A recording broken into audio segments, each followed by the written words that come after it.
Reports, all crews checked in. Then let's not outstay our welcome. Best speed away. Captain, the gravity field from the sun is expanding. We're not going anywhere. Let's see if we can't turn that to our advantage. Sereno, plot a course that takes us into the sun. We're going to slingshot around it. Threading a needle while accelerating around an exploding star inside a planet that's falling apart? Well, sure. Why not? You're a computer, Sereno, you can do it. Can you do it? It's done. You might want to hold on to something. Like your ass? Closing your eyes might help too. Why, 'cause it's gonna be so bright?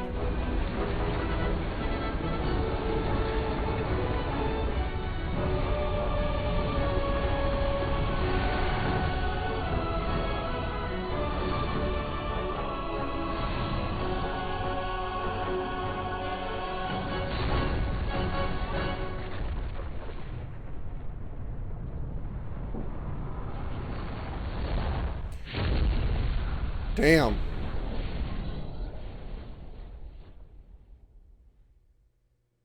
That's a big pop.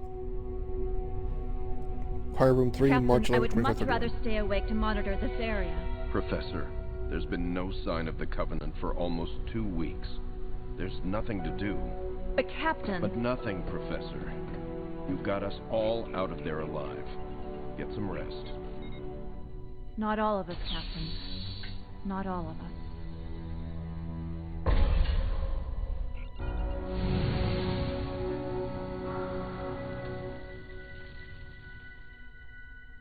That quick, huh? Nice.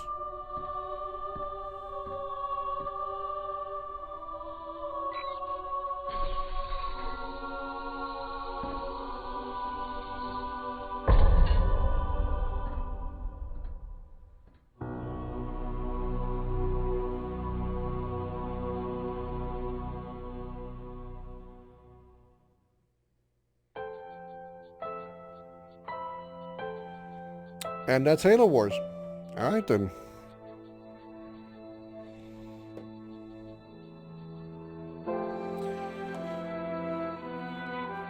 Not bad. I did better than I thought I would. I never failed any missions, luckily. I managed to get through the hardest, well, for me, what was the hardest mission in transmission.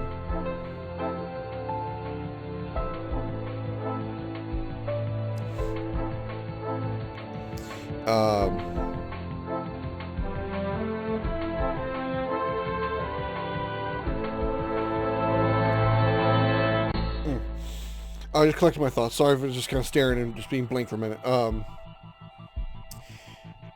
I was worried that I was going to have trouble with this game because I had already played it once before, and I'm not too bad. I mean, not too bad. I'm decent at strategy games. It's not one of the game genres that I'm best at, as I've said before. So I'm not going to go into that tangent that I go into over and over again about that. But I had even more trouble with this game the first time because I wasn't used to an RTS by a controller.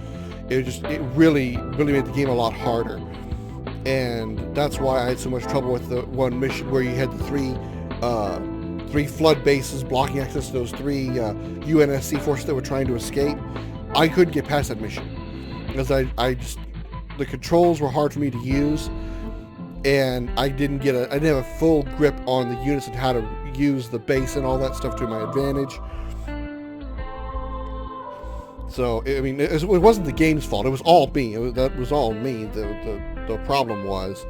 So it wasn't like I'm not making an issue saying the game was messed up in this, that, or another way. It was just the way it was designed was not what I was used to for strategy games. I just couldn't do it.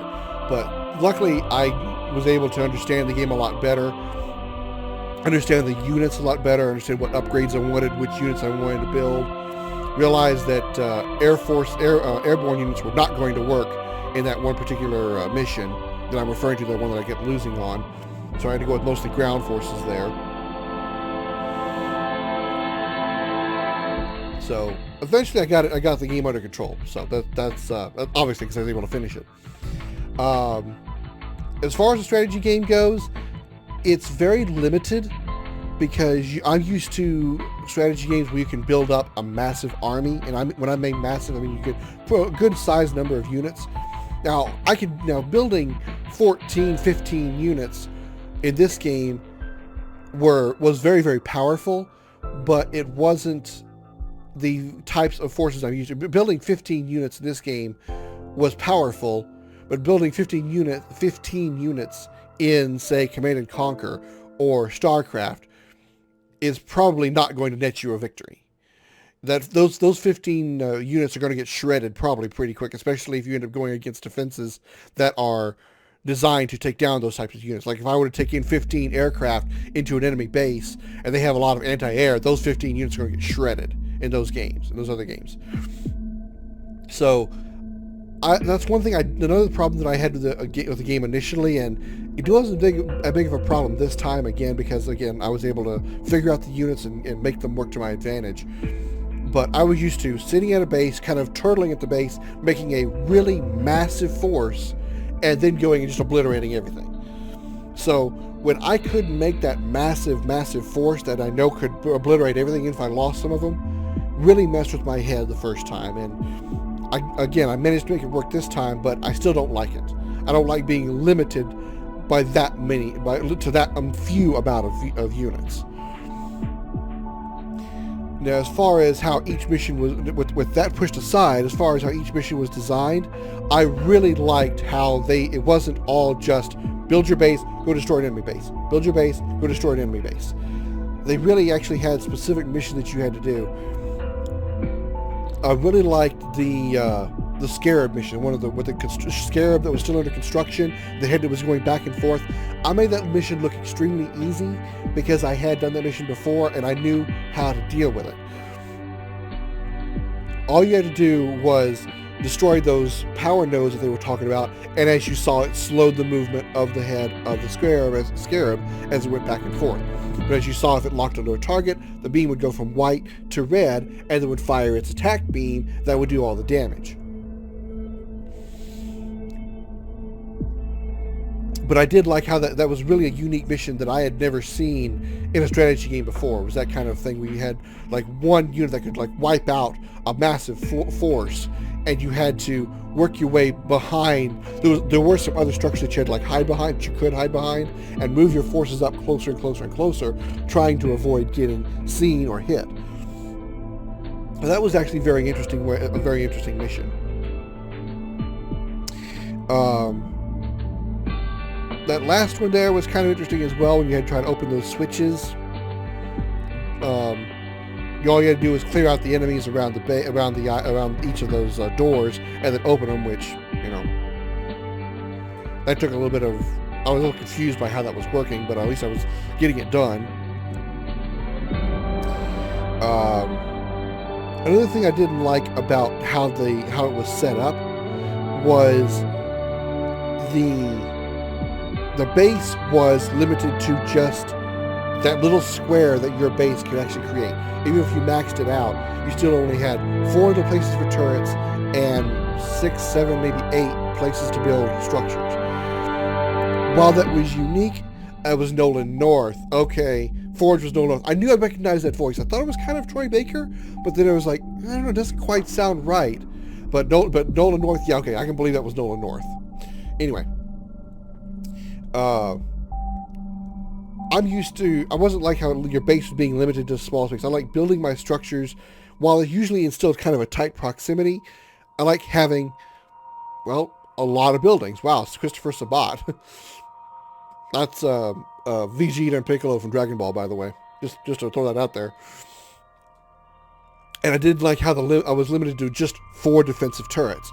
Usually I like to surround my base with defensive turrets, as I showed you in Star Trek Armada. Again, the way this game is set up throws off my perception on how to play a strategy game, an RTS game of this type. Its limitations I really didn't like, because that's my biggest complaint about the game, is the limitations of your base and how many units you're allowed to build. Overall, the story, however, overall was pretty good. I mean, you're fighting to stop the Covenant from recovering Forerunner technology. it's not really. I mean, it's semi spoilers, but it's it's a much different way to go. But it's not too much different than what you do in the other Halo games. Essentially, in the overall scheme of it, you are just trying to stop the Covenant from recovering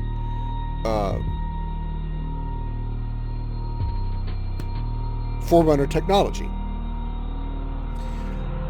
And there's a lot more. For those of you who don't know much about the Halo series for whatever reason, in case you're curious about this whole Forerunner thing and all that, I will go into a lot more detail about that in the later games, because there's a lot of story that will be told in those later games that will explain all that.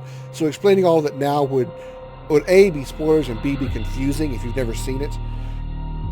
So I'll just let the story part of it go. But what I am confused about, and I only know this because of the future games, is the Flood. From what and again, for those of you who don't know what I'm talking about, just kind of go along with me, but just kind of semi-ignore what I'm talking about, because you're not going to be able to answer my questions or anything. But those of you who have played the game, played the series, answer me a question. The Flood were not discovered by the humans until Halo CE. Why did we see why was the Flood here in this game, and but yet when we see them in Halo CE, we're like, oh, what are these creatures? We've never seen these before. But we have obviously seen them because they're here in Wars. Now I know, again, because Halo Wars was made after Halo CE, but is there some kind of storyline that they actually explain how, even though the Spirit of Fire encountered the Flood, they forgot it or lost the information or whatever before the events of Halo CE? I'd like somebody to explain that if they can. That's all I want to say about that. But as far as that goes, I think that's pretty much all I had to say. I mean, the visuals were really good. The units all looked a lot more detailed, which was it's not easy to make detailed units in a strategy game, because you make them too detailed. When you get 40, 50, 60 units on screen, it's going to lag your system, lag your game down.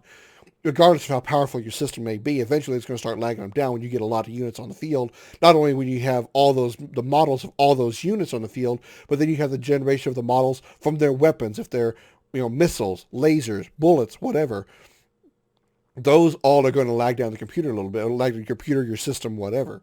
So, but still, despite that limitation, that concern about strategy games, all the units looked very well detailed. And they were easy to spot the differences between each of the races as well, not just from their colors, but from each of the different types of units as well. If you knew them from the games that followed this one, you were able to easily spot the elites, the grunts, the hunters. Now, there was a lot of units that were specifically made for this game, things like the Vulture, things like the Hawk, the Covenant Locust. Those kind of things didn't exist you won't see them in the future games. Even the Flood had some units that you won't see in the future games, like those flying bird things. Those don't exist in the future games. I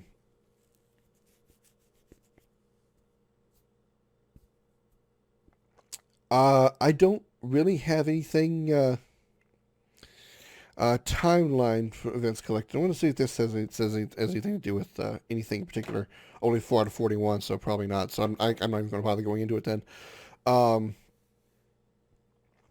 But the big reason I want to do this game is because I really want to get into the Halo series itself, the shooters part of the game, shooter versions of Halo, and because this was the first game in the series, I obviously wanted to play this. I had to play this first. I say had to. It's something that I like to do. I like to play games in chronological story order if there's a series of games. So again, even though Halo Wars came out long after Halo 1, it is like we saw a prequel. It came out 20 years before the events of Halo 1, so I needed to play this first. But unlike Kingdom Hearts, like I said in my review of Kingdom Hearts, in my Kingdom Hearts series, my overall review of the series, unlike what I did with there, I am not going to do each game back to back to back to back to back. The next game in the Halo series I'm going to be playing is going to be Halo Reach, which is actually as far from the. I've played all of the games in the Halo series at least once, except for Halo Wars 2. That's the only one I haven't played yet. And of the ones that I have played, Halo Reach is actually my favorite. It really is. I know a lot of people really didn't like Halo Reach, or there were many that frowned upon the game. I'll put it that way. I wouldn't say they didn't like it. They didn't. I don't want to say a lot of people didn't like the game. There were quite a number that frowned on Halo Reach, but it's actually my favorite game. It really is. But Halo Reach will be the next game in the Halo series, but it's not going to, I won't be releasing it on my channel right after this game. I won't be doing that ever again, because I won't be doing an entire series of games back to back to back to back like that on the channel, because like I said in the Kingdom Hearts thing, that was really, really difficult to do, and was really,